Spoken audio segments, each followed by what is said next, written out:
Unsyndicated presents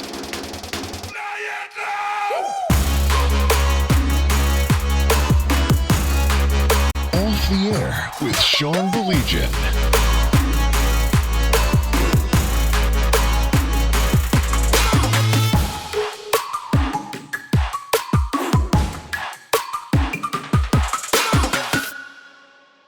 Well, what is up? It is Wednesday morning, just before 10 a.m. in beautiful Detroit, but just before 7 a.m. in rainy Las Vegas. Our next guest can talk a little bit about that. He is out there in Vegas for the Super Bowl. Of course, we're all still licking the wounds a little bit from the Lions falling to San Francisco, but look, it should be a fantastic Super Bowl nonetheless. He is at the Media Center out in Vegas. Kindly joining us, the executive director of the Detroit Sports Commission, Dave Beachnau. And Dave, first of all, really appreciate you taking the time. I know this has been a whirlwind for you for many, many months now. So thanks so much for giving us your time. Oh, yeah, absolutely. And I appreciate the opportunity to be here this morning. And, it's been a couple early mornings as we, have these types of calls back home. So, thanks for having me. I'm excited. This has been a process for you guys. I mean, here we are. We're only 78 days away from the draft. I mean, that's crazy in and of itself. But this has really been, as I mentioned, a whirlwind for you and for everybody at the Detroit Sports Commission. Yeah, it has. And, it's challenging because for us, the focus is on Super Bowl this week for the NFL. And so when you go through a planning process for an event of the magnitude of the draft, you don't have their full attention, and we completely understand it. But, over the past, 18 months, it's certainly been, I think it's really morphed into a mini Super Bowl in a sense. I don't think that even the NFL probably realized what the draft would become when they took it outside of New York. And it's just been an unbelievable experience. And, we're really excited about April 25th for sure. Once again, the executive director of the Detroit Sports Commission, Dave Beachnau, kindly joining us. And this is going to be the first of a bunch of pieces we're going to do with our friends from the Detroit Sports Commission about the draft. I think anybody that's followed my career, we've done draft shows on television, draft shows on radio. Why not bring it to the interwebs? Now, David, is so funny. I think for young people like my fine producer, Blake, they don't maybe grasp what you just said about the draft. There was a point in time the draft wasn't even on television. I mean, right. To look at where this has become, and I remember there were some naysayers when they first put it on television saying, well, who would want to watch that? Well, we know that it's not only grown to a massive primetime event, but hundreds of thousands of people are going to be visiting our city this April. Count on it. And I'm not sure maybe the average person understands just the horde of hundreds of thousands of people that are going to be descending upon Detroit. Yeah, that's right.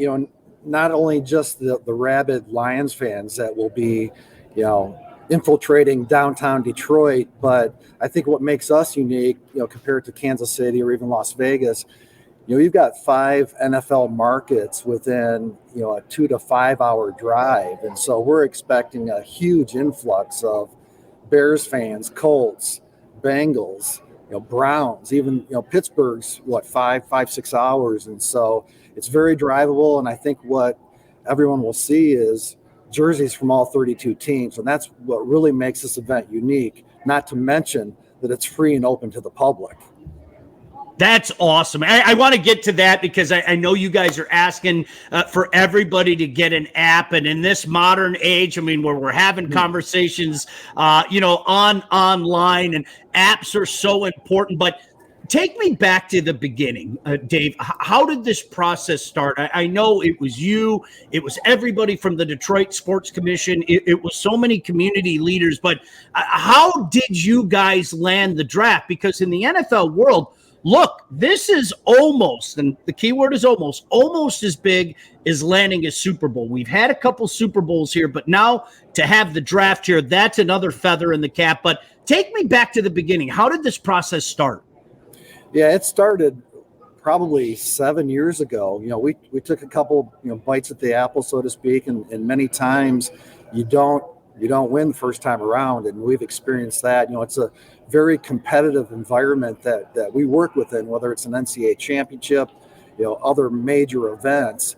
And so, I think just understanding, what the NFL was looking for, but also, the NFL made it clear that make it uniquely Detroit. Don't make it Las Vegas. Don't make it Kansas City. What makes Detroit unique? And so when we started to pitch the idea of 3 or 4 different locations in the downtown core, what's that iconic view? What's that money shot, right? When 60 million eyeballs are on our city. And so it really landed in the Campus Martius Park area. So, that sea of humanity that we'll see on Thursday evening is really gonna, bring chills to all of us when you have a national and international broadcast, from live from Detroit, and you see, tens of thousands of fans, and like I say, that sea of humanity. So it's been a process, and certainly, the planning is really ramped up, and the NFL has been in Detroit on a regular basis, with an army of hundreds, I think, and many of them we don't even see while they're in town. So it's a massive lift, I think, from the NFL's perspective, and it's grown into, like I said, for us, a mini Super Bowl in terms of our organizing committee and everyone that's involved, from the mayor's office to the Detroit Lions, obviously downtown Detroit partnership, because the draft main stage will be in and around Campus Martius Park, and we can't forget about our friends at Rocket Mortgage and the Bedrock Group, that they're going to be within that footprint, and so the assets that they have will be encompassed with the draft and the planning. And so it's been a collaborative effort. And I think that's the difference now than maybe 10, 15 years ago when we went through that run of major events. They were all kind of one-offs and recreating, a host committee each time. And so, we're all around the table. And I think, this is just the beginning when you think about Final Four just 3 short years away, and we'll keep, kind of keep the band together, so to speak. And I think that's the difference now than maybe 2003, 4, 2006 Super Bowl. Dave, how cool is that? Just hearing you describe that, it's so Detroit that everybody came together. You use the word collaborative. And I mean, that to me, that is a staple of our community. It's like everybody steps up, everybody comes together. How can we help out, et cetera, et cetera. I think that's one of the beautiful things about our area, is that everybody looks at the big picture. And of course, Dave Beachnau and the Detroit Sports Commission, a big part of that. He, of course, the executive director. Dave, for people out there that aren't familiar with what you guys are doing, you've been doing great work in the community for a long time now. I've been familiar with you, and obviously Marty Dobeck is an old friend. Yep. Tell everybody about the Detroit Sports Commission. I mean, just in case there's some people out there that aren't aware of the things you guys are doing. Yeah, so we're actually a division of Visit Detroit, and we're really charged with driving tourism through attracting and hosting sporting events of all shapes and sizes, from bowling tournaments to the Super Bowl. And it's been a great run for us. We were formed in 2001, and that's what we're charged with, is recruiting events that stimulate the local economy, bring visitors to the destination, and ultimately we want them to have a great experience so that they return, maybe for a leisure visit or whatever it might be. And so it's a great mechanism for us to get the word out about what we are as a community. And we've had some successes, but to that point, it's a more and more competitive environment that we're working in. And we chase a lot of different types of events. NCAA championships, for example. Actually, the bid deadline for the next cycle is today, and so our team is working frantically to submit our bids for the next round of championships for the NCAA. So cool. And you guys have brought so much. And as you mentioned, there's so much more to come.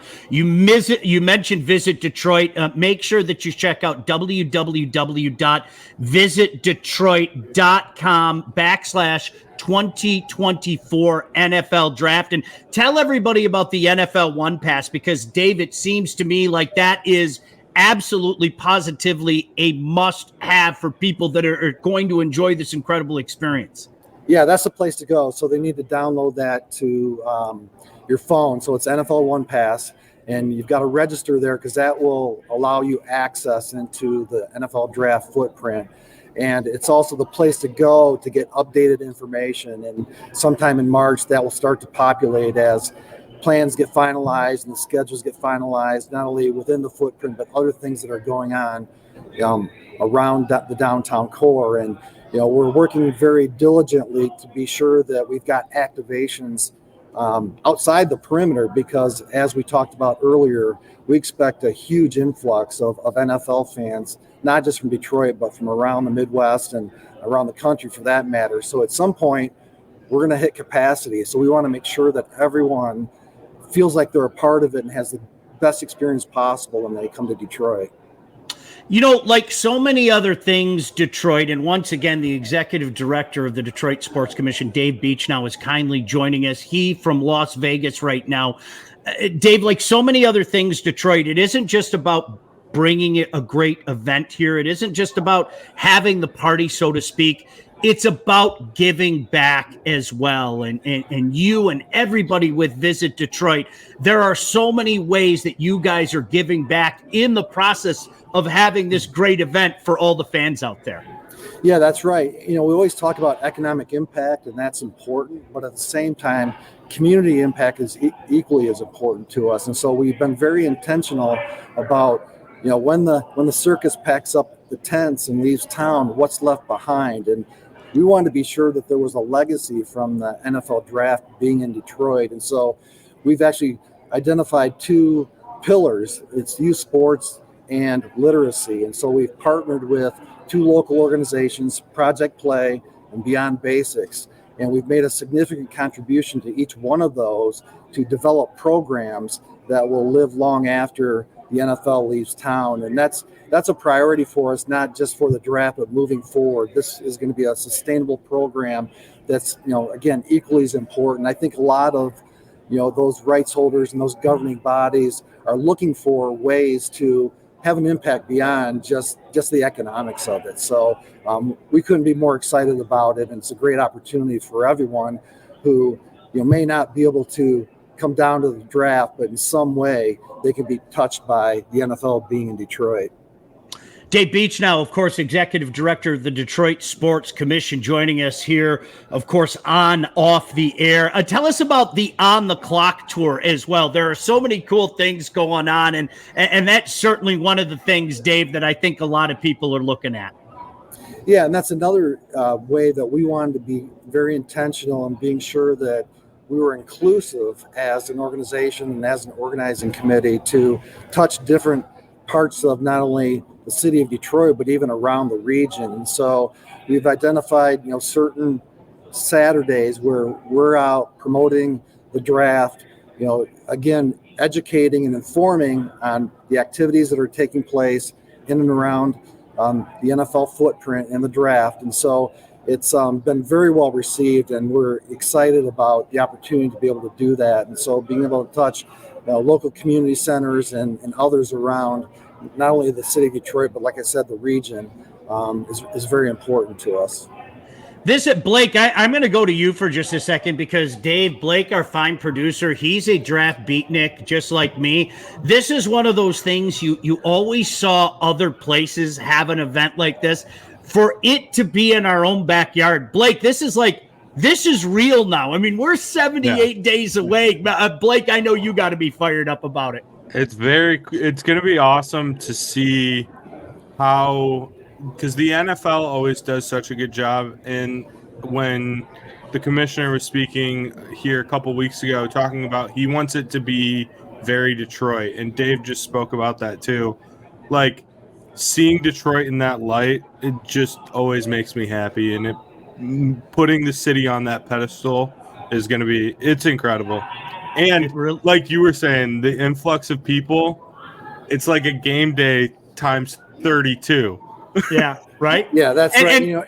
Go ahead, NFL, Dave. NFL is 12 months now, right? When you think about the draft and fantasy football and everything else, 3 or 4 weeks ago, at this time of the year, typically in Detroit, we're talking about who are the Lions going to draft. But I think the great news was the Lions were making a run in the playoffs, and I think that's only accentuated, and brought visibility to the city on a national stage. And I think it just makes the draft even that much more special when it's going to be here in Detroit very shortly. Mock draft season got delayed just a little bit. Right? Yeah.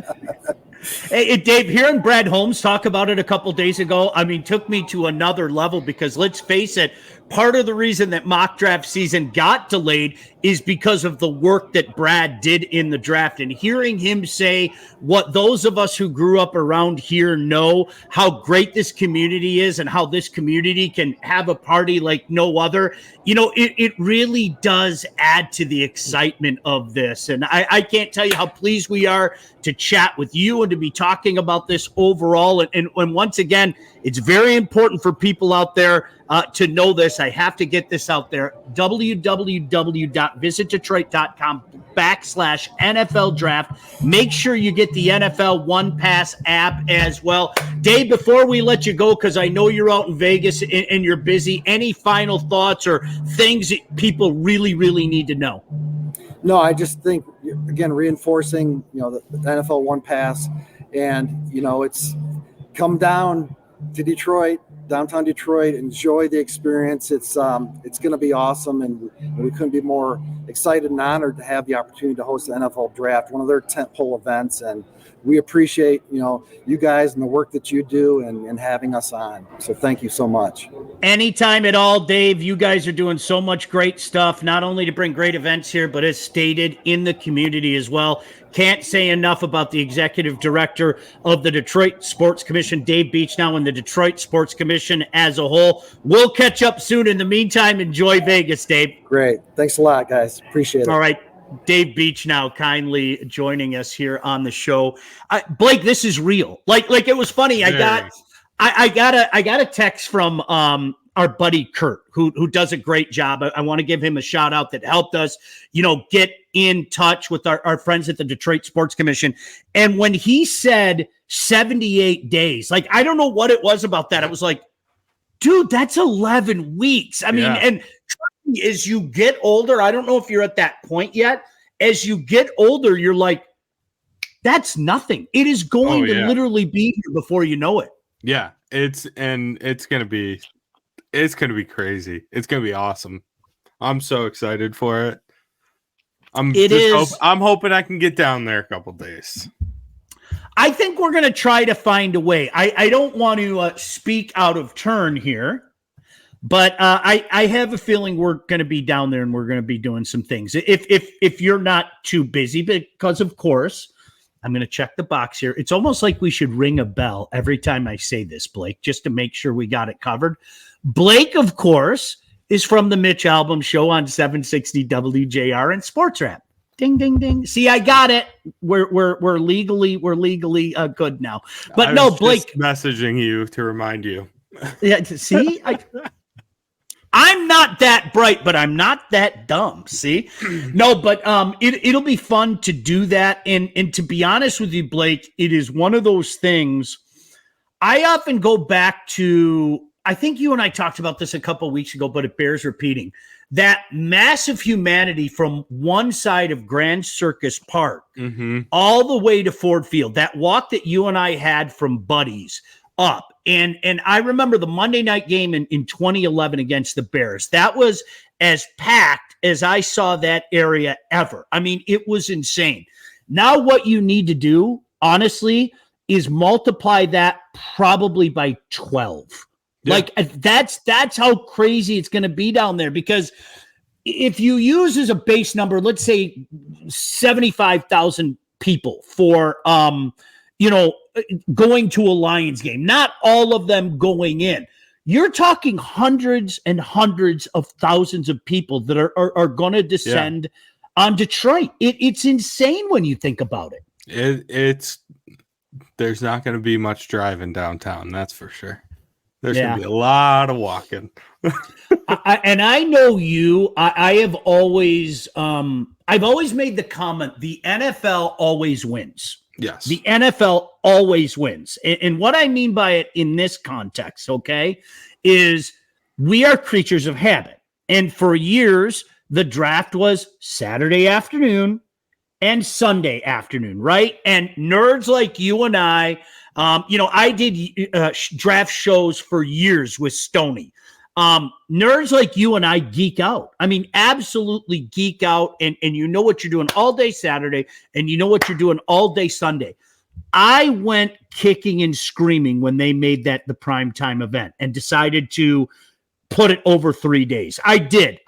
Dumb idea. NFL, you missed. Bad call, right? Blake, they were right. It works out perfectly. The way that they do it works out. To make it a made-for-television primetime event, the first round is can't miss television. The next day is can't miss television. And Saturday is still can't miss television. That's what the NFL does. They make right decisions. Yes. That, you saying that, I wanted to ask you, how do you feel about the Friday night opening weekend game in Brazil? I think that I mean they'll get it right. Everyone will watch. It's going to be different. It's going to be very strange. I hated it when it came out. When I saw that yesterday and they said the Eagles are going to be a part of it, I hated it with a passion. And then I remembered my own words. To your point, I remembered my own words.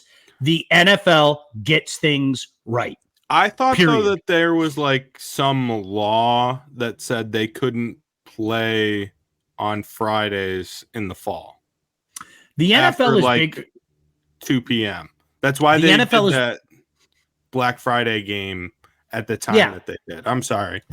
No, the NFL's bigger than the law, though. That's just honestly. I mean, it's bigger than the law. So, to your point, maybe because it's in Brazil. That's how they're like getting around it. That could be the hook. That's a good point. But I think it's a broadcasting law. So I don't know. I don't know how it works. Our buddy Mike, who will be joining us tomorrow on What the Puck with special guest Ron Duguay, said off the air must be at the draft. We will be. We will be.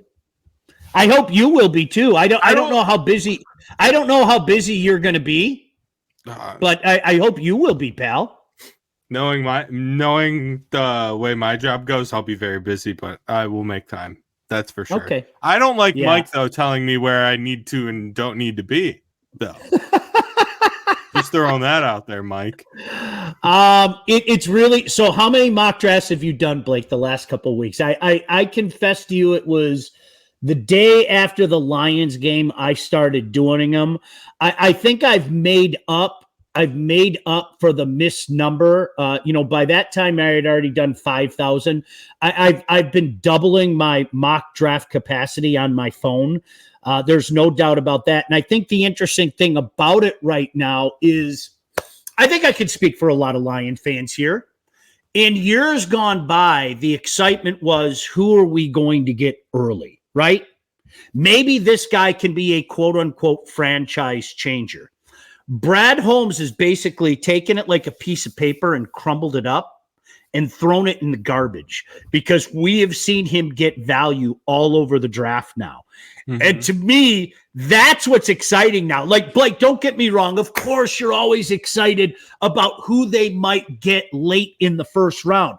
But with Brad Holmes, I don't mind if there's nothing there for him in the late first round and decides he wants to kind of catapult out of the first round to get some extra picks.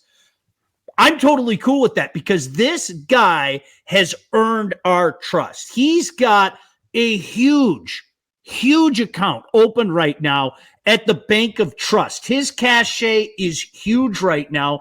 And I think because of that, Blake, to me, as I do these mock drafts, and that's exactly what they are. They're mock drafts, and the names are going to change, and the order is going to change, as we talked about. I'm having fun in the second, third, and fourth round saying, okay, I'm going to trade down. And by the way, the dirty little secret, trade downs happen about 1/1,000,000th of the time that we expect them to happen and talk about them happen. Yeah. But I'm having fun doing that, saying, oh, I could grab this guy in the second round and then come around and grab him. I could grab that guy in the third round and come around and grab him. That's the fun of it, because we don't have to limit ourselves to what a general manager gets with the first pick or the second pick. Brad Holmes has demonstrated that he can put a circle around a guy, a target on the guy, and go get a guy that has incredible value later on in the draft. He just wants football players. I thought his whole thing the other day, I think that puts it in perfect perspective.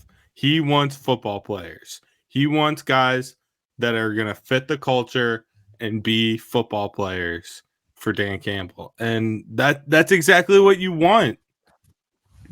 Don't overcomplicate it. You want football players. Couldn't agree with you more. Just like you want winners. I don't know if people know that, but Blake wants winners. I'm telling you right now, just a little side note, and Mike, if you're still watching, we could figure out a name. We're working on something. I don't even think you know this, Blake. It would be so cool to watch you and Mike geek out with your little gambling show. That would be the funny. Just watch it, because you guys both are kind of smiling, happy people, but there are different kind of smiles, right? There's the smile when you see a perfectly cooked, rare, beautiful steak, just that beautiful filet that is just pink. There's a smile you get when your wife gets you a nice present, or, the puppy sitting at your foot. And then there's the smile that people like you and Mike get when you're talking about gambling. And there's the smile on Blake's face right now. See, I would watch that show in a perpetual state of glee if you and Mike went all geeky talking about gambling. Yes. Yeah, no. It just, financially, it might not be the best decision for either of us, but fun-wise, yes. But the difference between what you're talking about and gambling is yes. I love talking about it. It makes me happy 100%. But the pain is so much worse than most other things I've experienced. Yeah, it is. I don't know how you guys do it, but boy, it's fun. When Mike gets on one of his rants, it reminds me, I would come in and you would tell me about your weekend and the bad beats, and you had action here, action there. You know what? I just sit back and I just listen, and it's just fascinating, because the stuff that the angles that you guys know, I think it'd be a great listen. By the way, Jeff said off the air Mita. I would love to do something like that. And the funny thing to me is, this is something I was going to bring up to you, Blake, and to everybody else out there.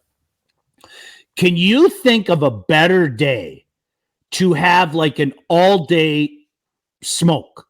I'm serious. Can you think of a better day? You've been over my house for various smoking events. I don't think you came over to the one where there were 100 people there. Were you at that one? Were you at the really big one? Because I know you've been over a few times. I went to one pre-COVID that was a good amount of people. I don't think that there was that many people, though. Yeah, there was one that we did. I think it was in October of 20, where there were 100 people over. It was insane. It really was. And then, you've been over for a couple. Honestly, draft day. Can you think of a better day than to have, all right, here's your pile of pork. Here's your pile of brisket. Here's a bunch of sausages. Here's Darren McCarty's 1,000 wings. Darren challenged me, if you remember, and said you need to make 1,000 wings. And gosh damn it, we made 1,000 wings. Mike and I made. Can you think of a better day to have a quote unquote Mita? There really isn't. Where you're just sitting there geeking out in front of the television. There's a table set up with all your favorite, barbecue items. I can't think of a better day on the sports calendar, including Super Bowl Sunday, I might add, than that, to have the big barbecue. It's just the all-day Saturday thing. Yeah. It's the greatest day ever for an all-day barbecue. Well, and because it's you can more casually watch it. You don't have to be locked in. That's what makes it better. Exactly. You can just casually be eating and talking, and you don't have to listen to Mel Kiper and Todd McShay. You can be talking. All right. By the way, hello, men, Chris Blackburn. I've probably said this to you before, and I don't know if people out there have heard me say this, okay? I know what people think about Mel Kiper, okay? But while you're thinking what you think about Mel Kiper, can we at least show him the respect that he deserves? The NFL draft doesn't become the giant, all-encompassing, one of the biggest dates on the sports calendar event without a healthy dose of Mel Kiper. I mean, what Mel Kiper was doing back then is what everybody is doing now. And Blake, nobody was doing it back then. So I know he can grade on you, right? He can grade on you like no other.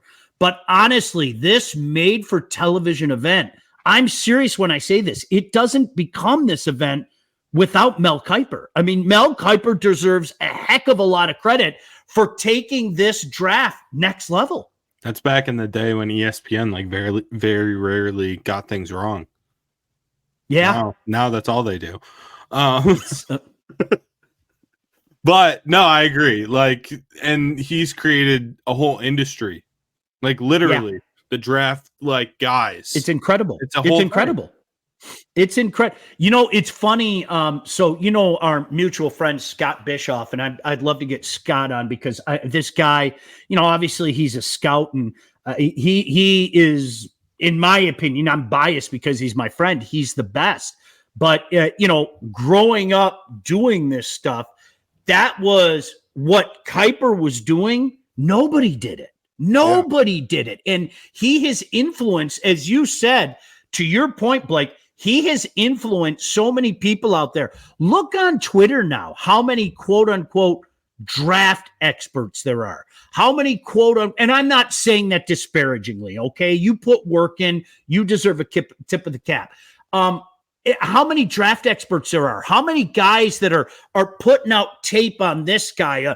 Okay, this guy plays at Boise State, and I think people are overlooking him. This guy's down at Louisiana Tech, and this guy's overlooking him. You put it all together, and this has become one of the biggest events on the sports calendar. Yeah, 100%. It's like you were saying earlier, I don't think people understand how many people are going to be here for it. No, sir. It's going to be nuts. No, sir. Yeah, it's going to be a lot of fun. Hey, so I got to get this out there for you. And we're going to try to catch up on Saturday. So again, tomorrow night, we're going to do What the Puck. Mike is going to join us and Ron Duguay, the greatest flow in the game, arguably. Then on Saturday, I haven't even told you and Todd this yet. I want to do a Tiger segment looking ahead to the 2024 season. And one of the biggest Tiger fans I know, my buddy Mike's going to come over. And people might remember the quote, "Crazy old man doing crazy old man things." That's his quote. So that became a quote back in the day on It Is What It Is.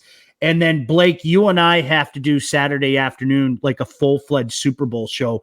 But can I ask you, what is your Super Bowl tradition? Do you have a Super Bowl tradition? Is there something like your Super Bowl Sunday goes exactly like this? Because let me go first, and you can see what I'm going with it.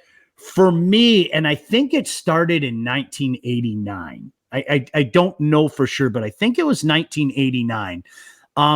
The Habs always play a Super Bowl Sunday matinee. Yeah.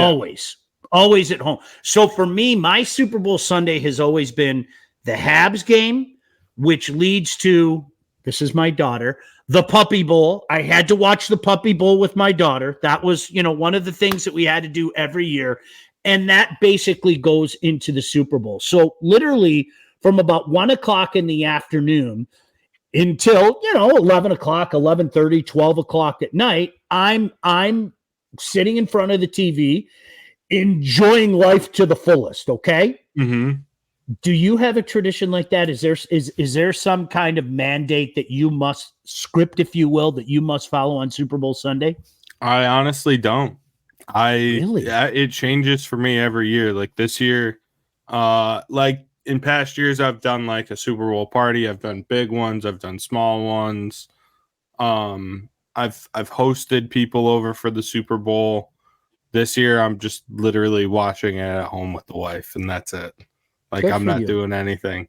So no, it's changed. It's changed legitimately every single year. The only game I have like a tradition for is the Rose Bowl. Do you really, regardless of who's playing in it? Yes. That's Yes. awesome. That's awesome. Yeah. No, if people out there don't know this, you're going to find out come college football season. You know the number one reason I like Blake? I'm letting you in on a little secret. Blake is a college football absolute junkie. Oh, it happened the other day. Did it? Yeah. All It right. happened. I was sitting on the couch the other day, just going through YouTube late night, and college football video popped up, and I went on a deep dive. I watched I saw every single touchdown and field goal from Michigan from the COVID year on. Isn't that awesome? I watched every single one. Hassan Haskins doesn't get enough love in Michigan circles, by the way. He was awesome. There is nothing, and I mean nothing, like the YouTube rabbit hole. There is nothing like, and Blake, you and I have discussed this, and I had the YouTube rabbit hole something fierce, like when COVID started. I would get on the computer at 9:00, and then the next thing you know, it's a magical world where time stops. Yeah. Like time, right? When you're in the, Yep. like you were explaining, that rabbit hole is this magical world where time just stops. And I can't tell you how many times I started one place and then I was like, how the hell did I end up there? And what started at 9:00, I look at the clock and it's like, good gracious me, it's 1:45 right now. How the hell did I just spend 4 hours and 45 minutes on the thing? But that's real. That's absolutely real. Yes. And it's very fun. Do you know how many times I've watched the Cam Newton Auburn like mixtape? It's awesome. Got to be in the hundreds. Good for you. I love that stuff so much. Or like Good. Pat White at West Virginia, like watching highlights of him. Oh man, if he had come like 6 years later, he would have like taken over the NFL. I'm convinced. See, I'm going geeky with you. Stefan LaFours in Louisville was such a fun team to watch in 2004. And that might be a little bit before your time. And I find myself going back and watching some of that stuff and just giggling, just like, like a little kid, I mean, that's really what it comes back to is, some of the things that you see. And it's just like, my goodness gracious, I forgot about this. I mean, really, it's amazing how that works out. There was something about like that 2006 to 2008 Big East football. I think it's because they played a bunch of primetime games on Thursdays and Fridays and stuff. So I watched a bunch of like Rutgers and West Virginia and Louisville, like a bunch of those games for whatever reason when I was that age. So good. Hey, listen, before we get out of here, we only have a couple minutes. I need to tell you all about our friends at Wealth Advantage. So when I see the logo up there, that means that I can start talking about them if that's cool. Are you ready to take charge of your financial future? Look no further than the Wealth Advantage Group. They are located in historic downtown Northville and owned by two brothers, my friends, Mike and Jeff, with over 20 years of industry experience. They understand that your financial goals are as unique as you are. That's why they offer personalized expert guidance to help you navigate the complexities of financial planning. Now, whether you're saving for retirement, getting ready to sell your company, or already in retirement, they can help guide you through every step of your financial journey. They work with clients throughout all stages of life and have clients in over 20 states. The investment world is complex, so if you're ready to start taking your finances more seriously, then it might be time to work with a couple of experts. Reach out to my friends being the key and operative word, the Wealth Advantage Group at 248-773-8574, or visit their website at www.thewealthadv.com. Reach out to them. Let them know that we sent you. They'll take care of you as they've taken care of me and my family. Really appreciate them as always. Where are you at right now, Blake? This is not your official prediction yet, but before we get out of here, where are you at right now? It's Wednesday. It's 10:36. You reserve the right to change your mind. I'm not saying that you're going to, but you reserve the right to change your mind by the time we talk Saturday afternoon and do the Super Bowl extravaganza. But where are you leaning right now in regards to this one? I was like all Chiefs, and then Scott Van Pelt got in my head. That damn Van Pelt. I don't know if you saw the clip of, he was on, I believe he was on either Dan Patrick or Rich Eisen, and I think it was Dan Patrick asked him, like, which way are you leaning? Same question. And he went back to gambling, of course. And he's like, it just seems like it's too easy. Like, why are the Chiefs getting points still? Yep. Why hasn't that line flipped? Because it seems like everyone, like, gambling wise, is on the Chiefs. Why hasn't it flipped? And it hasn't. So I'm just like, if it's that easy, there's a reason why it's that easy. Like, Vegas always knows something. So they take advantage of simpletons like me who drops comments like this. I can't go against Patrick Mahomes in that moment. Yes. I can't do it. And that's why Vegas has these giant cathedrals dedicated to you and Mike's favorite pastime. But I know it's simplistic, but anybody that knows me knows that I am a simplistic guy. Like Blake, Patrick Mahomes, in that moment, game on the line, in that moment. I can't do it. I can't bring myself to go against Patrick Mahomes. I can't. I agree 100%. He is final. He is everything. That's great. Do you know what? He's almost creeping into, and I don't want anybody to misconstrue, so let me get this out of the way. I'm not saying greatest of all time stuff, okay? I'm not going into GOAT stuff, okay? But he's creeping into the Tom Brady territory of, I'm just not going against this guy. You're an idiot if you go against this guy. Yeah. So again, separate the two. I'm not saying that he's in the GOAT conversation, okay? I hate that crap. There's a whole heck of a lot of football to be played in his career, okay? But I think he's in that rarefied air where when he is playing in a game of this magnitude, I just sit back and go, okay, if I'm wrong, I'm wrong. But I like my chances if I take Patrick Mahomes in this one. You know what I mean? I'd rather lose money betting on Patrick Mahomes than lose money betting against him. Right. Yes. Did you see what Mike said? Vegas and sharp bettors always know you're on the right path, Blake. Do you know what this sounds right now? This is Star Wars stuff. Listen to the Emperor talking to poor Anakin Skywalker here, right? Mike's the Emperor going, good, Anakin, good, evil. And poor Blake was once a smiling young man, and he's going to be dressed like Darth Vader the next time I see him. I have a question for you before this is totally off topic. It popped in my head last night. Okay. But I just have to ask you this. Are you in or out on Shamrock Shakes? Love them. Absolutely love them. When I saw the news came out that they were released, what was it, Monday? I haven't had a chance to go yet, but absolutely positively love Shamrock Shakes. Okay, good. That's why this works. I had Love one 'em. last night. It was fantastic. You know what? Just because you said that, I think I'm going to make a detour. I have to go to a lunch today. I think I'm going to make a detour and pick up like a Shamrock Shake and destroy it before I go to lunch. And you know what? I loved them when I was a kid, right? Irish lad that I am. I loved them as a kid.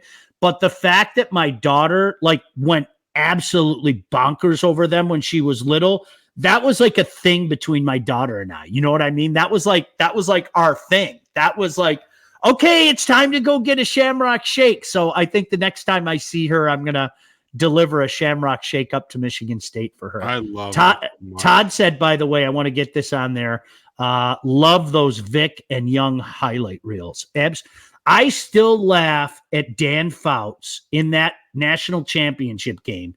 Just that call that he made when Vince Young made the run, where he just went, no, that's like one of the most underrated calls in the history of calls to me, because at that point in time, don't overthink it. You know, I mean, he just made a play for the ages, right? And Dan Fouts was literally stunned by it. No, Blake, you know what I'm talking about? That call on that touchdown run was unbelievable. I'm going to be totally honest with you. I've never gone down the Vic rabbit hole. Really? That's one that I have not done. It's like too early for me, and where I get in the rabbit hole, I know. But some of the things that guy did, geez. I know. Oh my gosh. For me, it's the, and I know you're going to know this highlight. The Cam Newton run against LSU. Yes. When he like breaks from Patrick Peterson and Vern's like, oh Lord, like like Vern's call in that is incredible. But like, it's like 14 years ago now. Isn't that crazy? We're so old. Yeah. Jeez, Pete. But that run is just, it's one of the best runs ever. Yeah. Period. Yeah. Jeff said, Sean Bailey, will you be at Five Nations tonight, heading there for USA versus Finland? I love watching the Finns play. One of the coolest things I've ever seen. I kid you not. You probably, for the puckheads out there, one of the coolest things I've ever seen was watching the Finns practice. Some of the things that they did at practice, like I called buddies of mine that are coaches, and I said, all right, you guys got to get to the rink when the Finns practice. It was their practice just did things that other practices didn't do. Oh, that's awesome. Look at, all right. You want to message Lena? What is that? That's so nice. We even got the bots that jumped in. Isn't that nice? Yeah. All right. Maybe some of those Nigerian princesses that wanted to marry me. Blake, it was such a good deal. All I had to do was like send $100 to this Nigerian princess. And if I sent her $100, not only would I become a king in Nigeria, but then I would become eligible to get a $500 million fortune. Who doesn't make that deal? You got distracted so quickly. Who doesn't make that deal, right? Jeff, unfortunately, I can't get out there tonight, but I will be there in the next couple days. It's one of the best tournaments. There's something, Blake, I'm telling you, there's something different in the building when teams are wearing their nation's crest on their jersey. I can't explain it. It just is. You're going to have to trust me. There's just something different. There's something different. Jared said, I was surprised the Shamrock Shakes were out this early. I was surprised, but I'm going to go get one. Oh. Mike said, you telling me Lana isn't a huge fan of the show? Huge fan. And seriously, Mike, you know the routine. If you only send $50, not only will she become your lover, but you also have a chance to get part of her millions. Like, how do people fall for that shit? Like, again, I'm not, pardon my language. How do you, I'm not the brightest guy, okay? But come on, are you serious? We all have that one person in our life, though, that we're not surprised that they fell for it. You know? Yeah, I guess you're true. I guess you're right.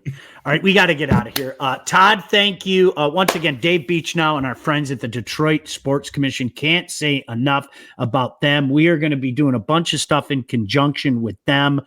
Friends of ours, please, please, please make them friends of yours. we have some more friends to tell you about. Yesterday was a busy day, and some people that want to be a part of this. And I mean, honestly, it touches my heart. I'm serious. So any friend of ours, please make them a friend of yours. Blake, I look forward to chatting with you again on Saturday, my friend. Don't forget, tomorrow is What the Puck. Mike's going to be in. We're going to be talking to Ron Duguay. Any final thoughts, my Nigerian prince, before we get out of here? You're an idiot, first of all. That's one of them. That's one of the final thoughts. No, that's it. Just you're an idiot. Did you see what Mike said? You should see what you get if you send them your bank account number. I'm going to have to try that sometime. Take care, everybody. Until next time, he's Blake. I'm Sean. You are watching Off the Air. Off the Air with Sean Beachnau, featuring Sean Beachnau and Blake Matrazak. Produced by Todd Losey and Blake Matrazak. Executive produced by Sean Beachnau and Todd Losey. Theme song, incidental music, and related sound effects are from Play It Loud by Jam Studio. Engineering, mixing, and graphic design support provided by the unsyndicated podcast team. Don't forget to like and subscribe to Off the Air with Sean Beachnau on all your favorite channels. While you're there, be sure to rate and review the podcast. Got something to say to Sean? Call the unsyndicated hotline at 248-237-3257.